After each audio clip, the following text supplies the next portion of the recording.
श्री परमात्मने नमः। यथार्थ गीता श्रीमद् भगवत गीता अथ सप्तदशो अध्याय। अध्याय 16 के अंत में योगेश्वर श्री कृष्ण ने स्पष्ट कहा कि काम, क्रोध और लोभ के त्यागने पर ही कर्म आरंभ होता है, जिसे मैंने बार बार कहा है। जिस नियत कर्म को बिना किए न सुख, न सिद्धि और न परम गति ही मिलती है।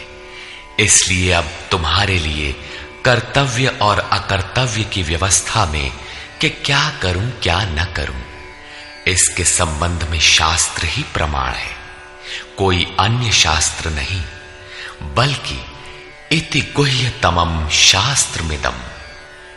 गीता स्वयं शास्त्र है। अन्य शास्त्र भी हैं, किंतु यहां इसी गीता शास्त्र पर दृष्टि रखें, दूसरा न ढूंढने लगे। दूसरी जगह ढूंढेंगे तो यह क्रमबद्धता नहीं मिलेगी, अतः भटक जाएंगे। इस पर अर्जुन ने प्रश्न किया। अर्जुन उवाच।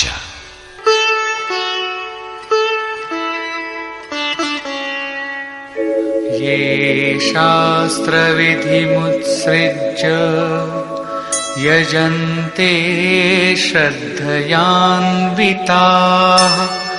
तेषां निष्ठा तु का कृष्ण सत्वमाहो रजस्तमः। हे श्री कृष्ण, जो मनुष्य शास्त्र विधि को छोड़कर श्रद्धा सहित यजन करते हैं, उनकी गति कौन सी है? सात्विकी है, राजसी है अथवा तामसी है? यजन में देवता, यक्ष, भूत इत्यादि सभी आ जाते हैं। श्री भगवान वाच।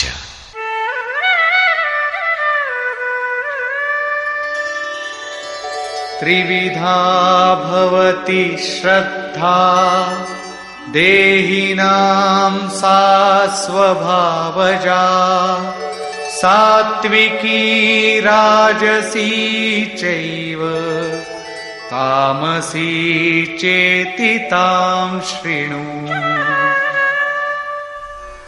अध्याय 2 में योगेश्वर ने बताया था कि अर्जुन, इस योग में निर्धारित क्रिया एक ही है। अविवेकियों की बुद्धि अनंत शाखाओं वाली होती है, इसलिए वे अनंत क्रियाओं का विस्तार कर लेते हैं। दिखावटी शोभा युक्त वाणी में उसे व्यक्त भी करते हैं। उनकी वाणी की छाप जिनके चित्त पर पड़ती है अर्जुन, उनकी भी बुद्धि नष्ट हो जाती है, न कि कुछ पाते हैं।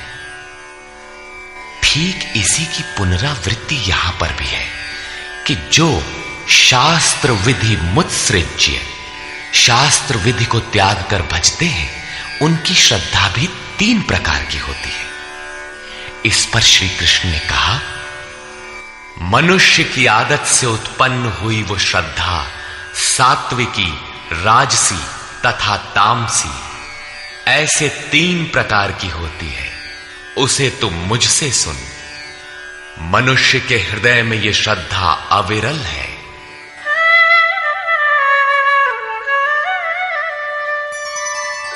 सत्वानुरूपा सर्वस्य श्रद्धा भवति भारत श्रद्धामयोऽयं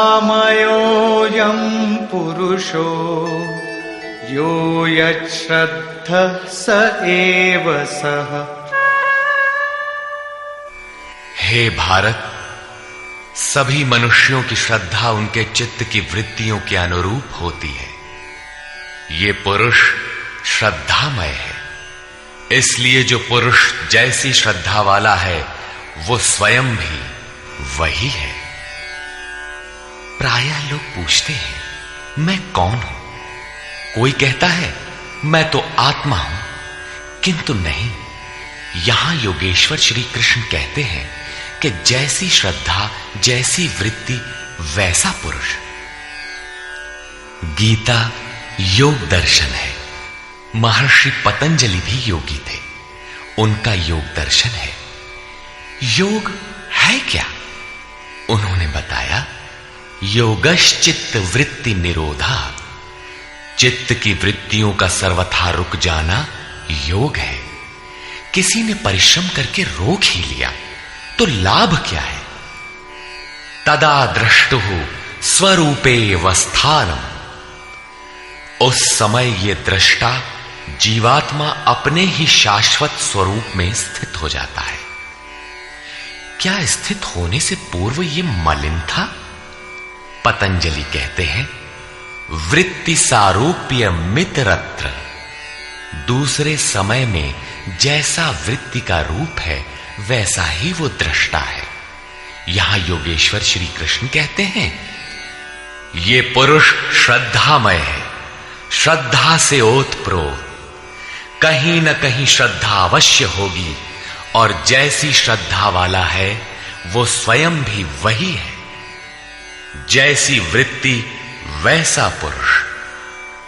अब तीनों श्रद्धाओं का विभाजन करते हैं। यजन्ते सात्विका देवान् यक्षरक्षांसि राजसाः प्रेतान् भूतगणांश्चान्ये यजन्ते तामसा जनाः। उनमें से सात्विक पुरुष देवताओं को पूजते हैं, राजसी पुरुष यक्ष और राक्षसों को पूजते हैं, तथा अन्य तामस पुरुष प्रेत और भूतों को पूजते हैं। वे पूजन में अथक परिश्रम भी करते हैं।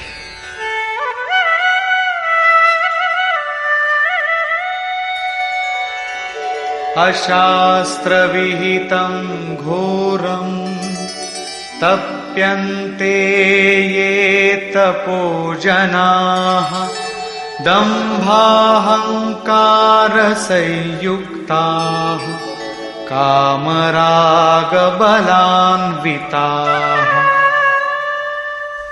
वे मनुष्य शास्त्र विधि से रहित घोर कल्पित अर्थात कल्पित क्रियाएं रचकर तप तपते हैं। दंभ और अहंकार से युक्त, कामना और आसक्ति के बल से बंधे हुए, कर्षयन्तः शरीरस्थं भूतग्राममचेतसः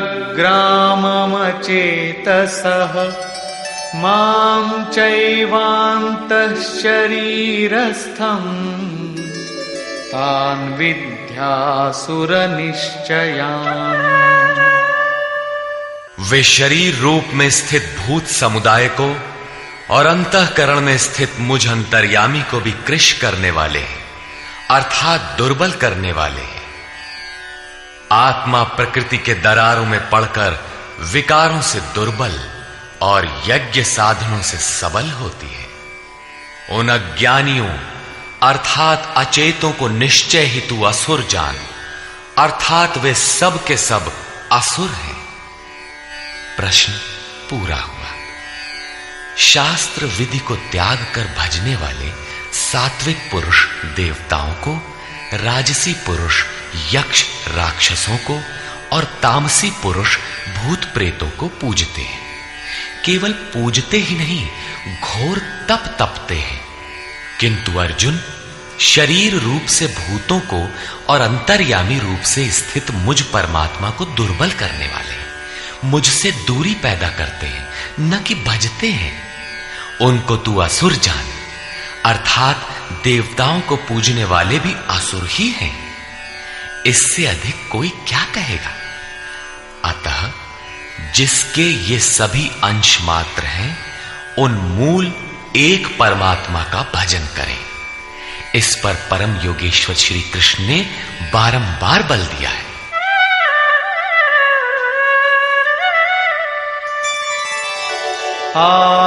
आहारस्त्वपि सर्वस्य त्रिविधो भवति प्रियः यज्ञस्तपस्तथा दानं तेषां भेदमिमं शृणु।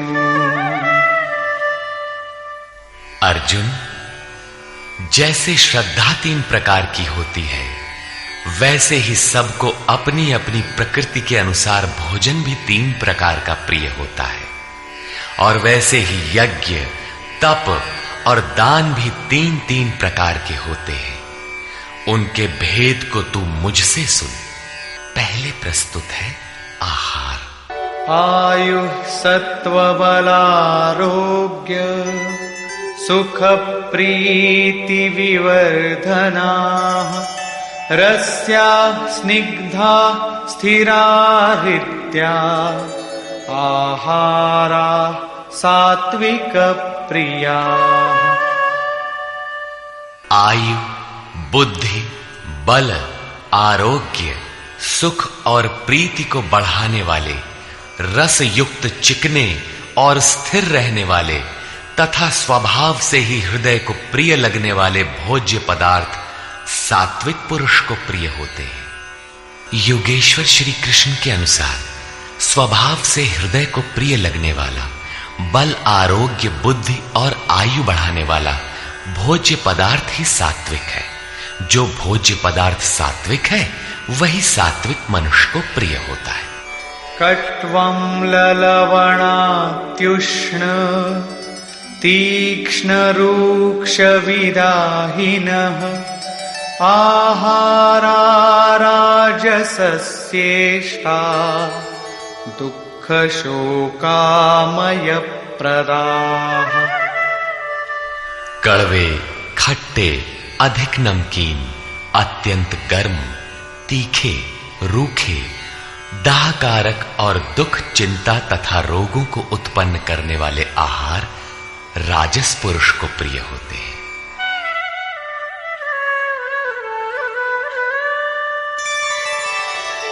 यातयामं गतरसं पूतिपर्युषितं च यत् उच्छिष्टमपि चामेध्यं भोजनं तामसप्रियम्। जो भोजन 1 प्रहर अर्थात 3 घंटे से अधिक पहले का बना हुआ है, गत रसम, रस रहित, दुर्गंध युक्त, बासी, उच्छिष्ट अर्थात जूठा और अपवित्र भी है, वो तामस पुरुष को प्रिय होता है। प्रश्न पूरा हुआ।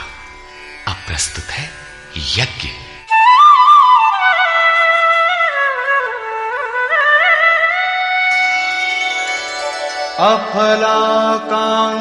अफलाकांक्षिभिर्यज्ञो विधिदृष्टो य ईज्यते यष्टव्यमेवेति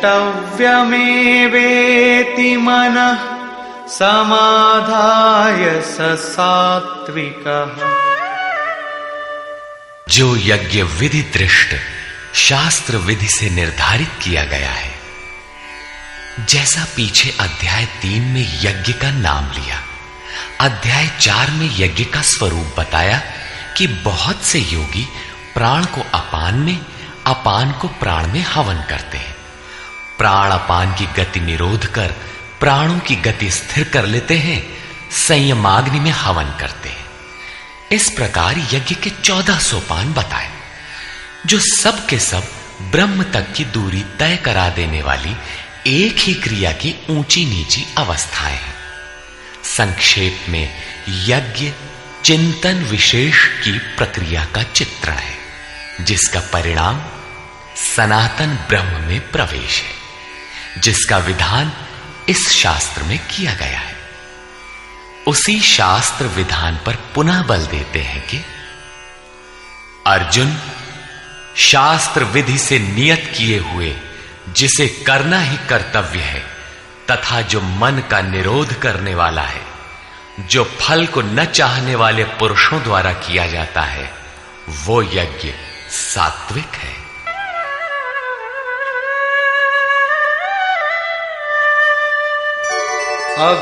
अभिसंधाय तु फलम् दम्भार्थमपि चैव यत् ईज्जते भरतश्रेष्ठ तं यज्ञं विद्धि राजसम्। हे अर्जुन, जो यज्ञ केवल दंभाचरण के लिए ही हो या फल को उद्देश्य बनाकर किया जाता हो, उसे राजस यज्ञ जान। ये कर्ता यज्ञ की विधि जानता है, किंतु दंभाचरण या फल को उद्देश्य बनाकर करता है कि अमुक वस्तु मिलेगी तथा लोग देखें कि यज्ञ करता है, प्रशंसा करेंगे।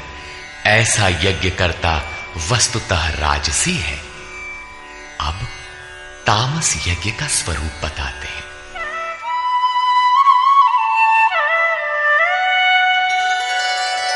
विधिहीनमसृष्टान्नं मन्त्रहीनमदक्षिणम् श्रद्धाविरहितं यज्ञं तामसं परिचक्षते। जो यज्ञ शास्त्र विधि से रहित है, जो अन्न अर्थात परमात्मा की सृष्टि कर सकने में असमर्थ है, मन को अंतराल में निरुद्ध करने की क्षमता से रहित है, दक्षिणा अर्थात सर्वस्व के समर्पण से रहित है तथा जो श्रद्धा रहित है, ऐसा यज्ञ तामस यज्ञ कहा जाता है। ऐसा पुरुष वास्तविक यज्ञ को जानता ही नहीं। अब प्रस्तुत है तप। देवद्विज गुरु प्राज्ञ पूजनं शौचमार्जवम् ब्रह्मचर्यमहिंसा च शारीरं तप उच्यते। परम देव परमात्मा द्वैत पर जय प्राप्त करने वाले द्विज सद्गुरु और ज्ञानी जनों का पूजन, पवित्रता, सरलता, ब्रह्मचर्य तथा अहिंसा शरीर संबंधी तप कहा जाता है। शरीर सदैव वासनाओं की ओर बहकता है, इसे अंतःकरण की उपर्युक्त वृत्तियों के अनुरूप तपाना शारीरिक तप है।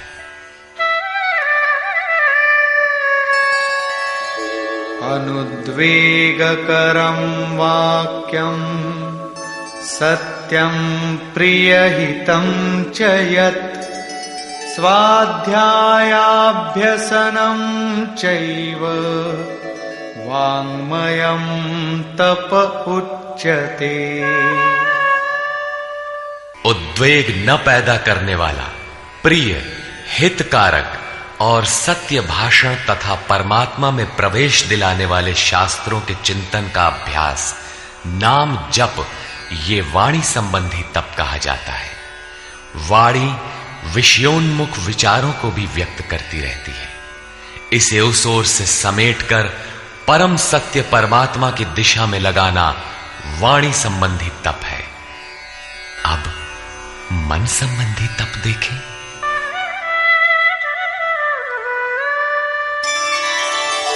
मनः प्रसादः सौम्यत्वं मौनमात्मविनिग्रहः भावसंशुद्धिरित्येतत् तपो मानसमुच्यते। मन की प्रसन्नता, सौम्य भाव, मौन अर्थात इष्ट के अतिरिक्त अन्य विषयों का स्मरण भी न हो, मन का निरोध, अंतःकरण की सर्वथा पवित्रता, ये मन संबंधी तप कहा जाता है।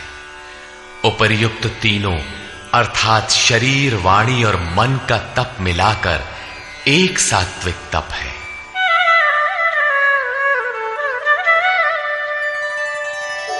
श्रद्धया परया तप्तं तपस्तत्त्रिविधं नरैः अफलाकांक्षिभिर्युक्तैः सात्विकं परिचक्षते। फल को न चाहते हुए अर्थात निष्काम कर्म से युक्त पुरुषों द्वारा परम श्रद्धा से किए हुए उपर्युक्त तीनों तपों को मिलाकर सात्विक तप कहते हैं। अब प्रस्तुत है राजस तप।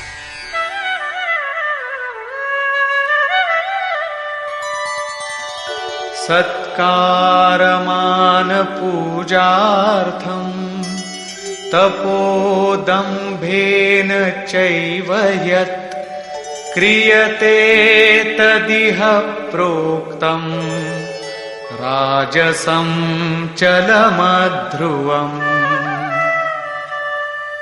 जो तप सत्कार, मान और पूजा के लिए अथवा केवल पाखंड से ही किया जाता है, वो अनिश्चित एवं चंचल फल वाला तप राजस कहा गया है। मूढ़ग्राहेणात्मनो यत् पीडया क्रियते तपः परस्योत्सादनार्थं वा तत्तामसमुदाहृतम्। जो तप मूर्खता पूर्वक हठ से मन, वाणी और शरीर की पीड़ा सहित अथवा दूसरे का अनिष्ट करने के लिए बदले की भावना से किया जाता है, वो तप तामस कहा गया है। इस प्रकार सात्विक तप में शरीर, मन और वाणी को मात्र इष्ट के अनुरूप ढालना है। राजस तप में तप की क्रिया वही है, किंतु दंभ मान सम्मान की इच्छा से तपते हैं। प्रायः महात्मा लोग घर बार छोड़ने के बाद भी इस विकार के शिकार हो जाते हैं। और तीसरा तामसी तप अविधि पूर्वक होता है, दूसरों को पीड़ा पहुंचाने के दृष्टिकोण से होता है। अब प्रस्तुत है दान।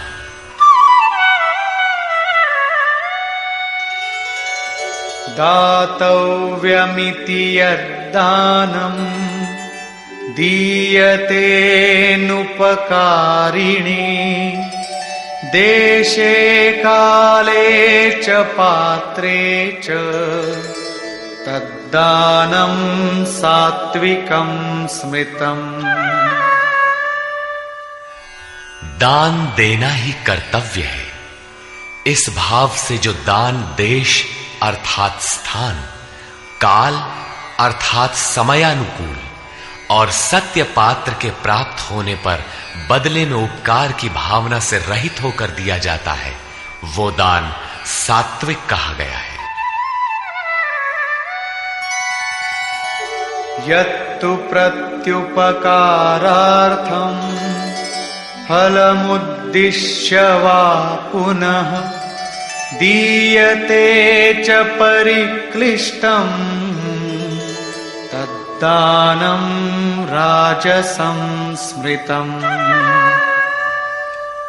जो दान क्लेश पूर्वक अर्थात जो देते नहीं बनता लेकिन देना पड़ रहा है तथा प्रत्युपकार की भावना से ये करूंगा तो ये मिलेगा अथवा फल को उद्देश्य बनाकर फिर दिया जाता है, वो दान राजस कहा गया है।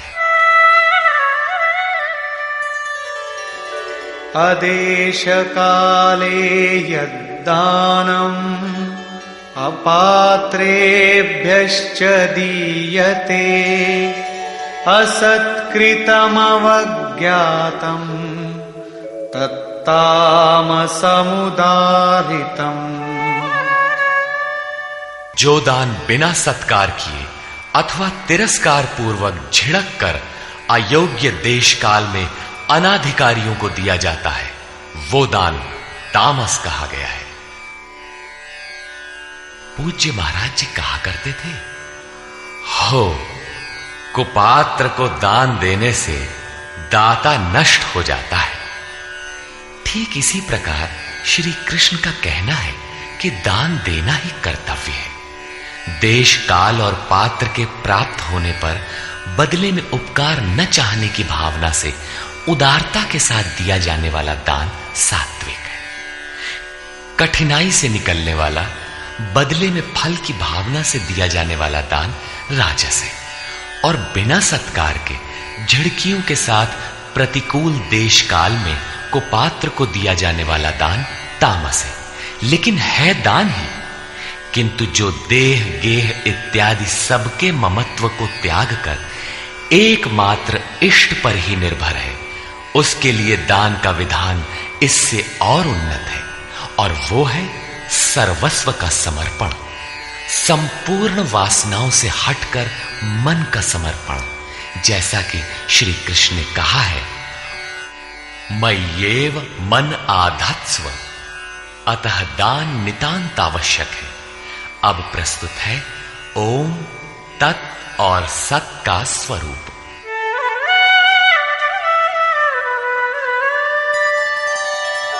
ॐ तत्सदिति निर्देशो ब्रह्मणः त्रिविधः स्मृतः ब्राह्मणास्तेन वेदाश्च यज्ञाश्च विहिताः पुरा। अर्जुन, ओम तत् और सत ऐसा 3 प्रकार का नाम ब्रह्मणः निर्देशः स्मृतः, ब्रह्म का निर्देश करता है, स्मृति दिलाता है, संकेत करता है और ब्रह्म का परिचायक है। उसी से पुरा, पूर्व में अर्थात आरंभ में ब्राह्मण, वेद और यज्ञादि रचे गए हैं, अर्थात ब्राह्मण, यज्ञ और वेद ओम से पैदा होते हैं। ये योग जन्य है, जन्मना नहीं। ओम के सतत चिंतन से ही इनकी उत्पत्ति है और कोई तरीका नहीं है।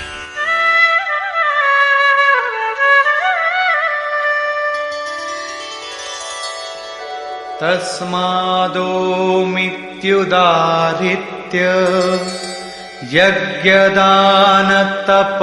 क्रियाः प्रवर्तन्ते विधानोक्ता सततं ब्रह्मवादिनाम्।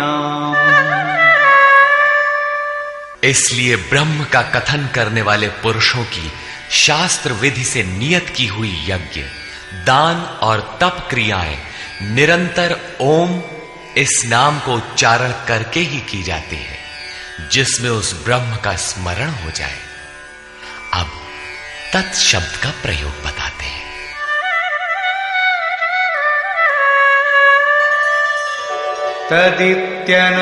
तदित्यनभिसन्धाय फलं यज्ञतपः क्रियाः दानक्रियाश्च विविधाः क्रियन्ते मोक्षकांक्षिभिः।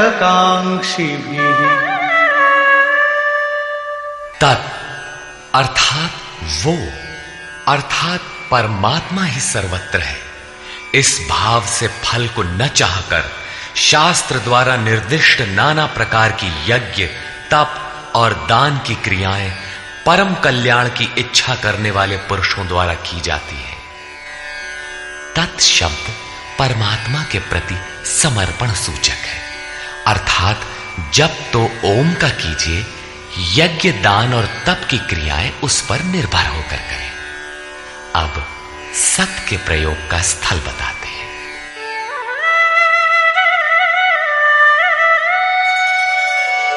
सद्भावे साधुभावे च सदित्येतत् प्रयुज्यते प्रशस्ते कर्मणि तथा सच्छब्दः पार्थयुज्यते।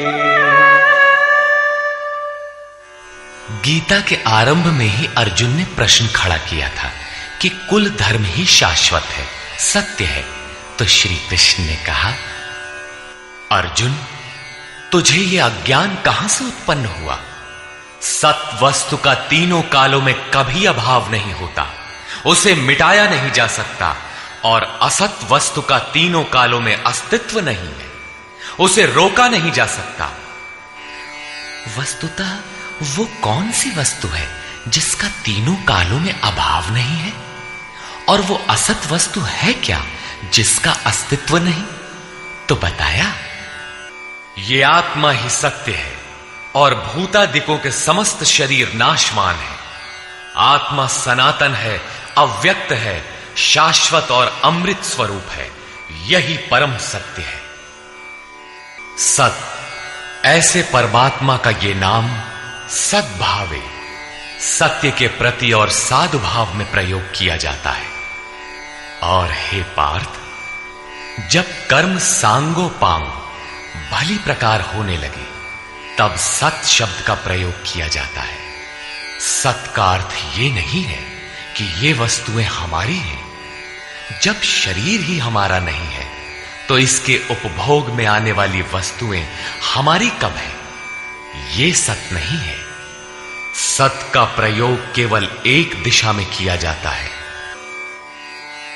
सद्भाव में आत्मा ही परम सत्य है। इस सत्य के प्रति भाव हो, उसे साधने के लिए साधु भाव हो और उसकी प्राप्ति कराने वाला कर्म प्रशस्त ढंग से होने लगे, वहीं सत शब्द का प्रयोग किया जाता है। इसी पर योगेश्वर अग्रेतर कहते हैं, यज्ञे तपसि दाने च स्थितिः सदिति चोच्यते, कर्म चैव तदर्थीयम् सदित्येवाभिधीयते।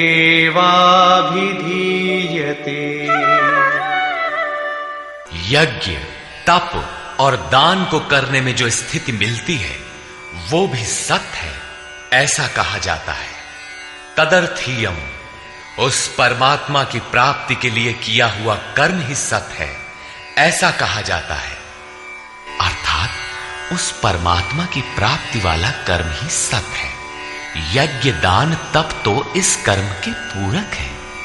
अंत में निर्णय देते हुए कहते हैं कि इन सब के लिए श्रद्धा आवश्यक है।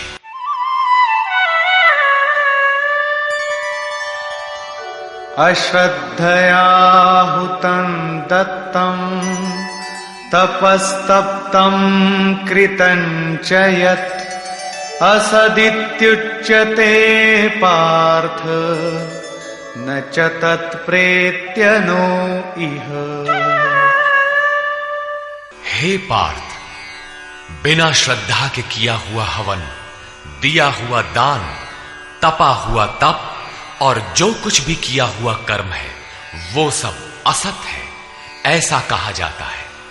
वो ना तो इस लोक में और न परलोक में ही लाभदायक है।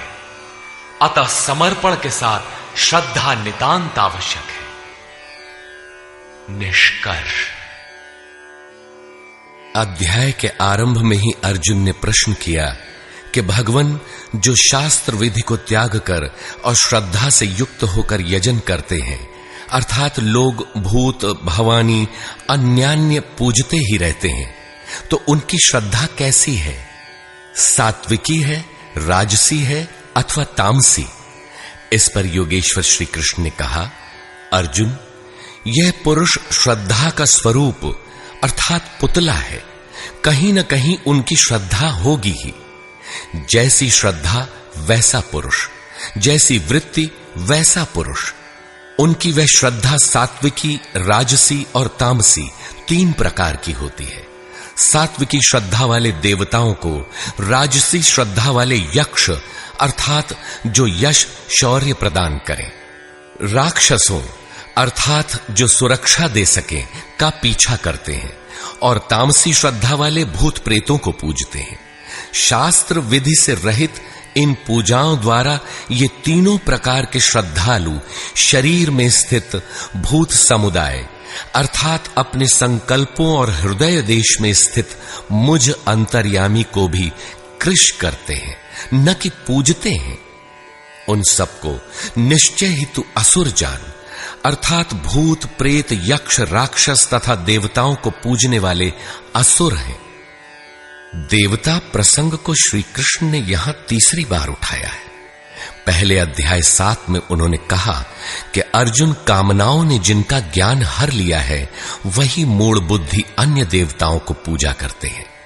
दूसरी बार अध्याय 9 में उसी प्रश्न को दोहराते हुए कहा, जो अन्यान्य देवताओं की पूजा करते हैं वे भी मुझे ही पूजते हैं।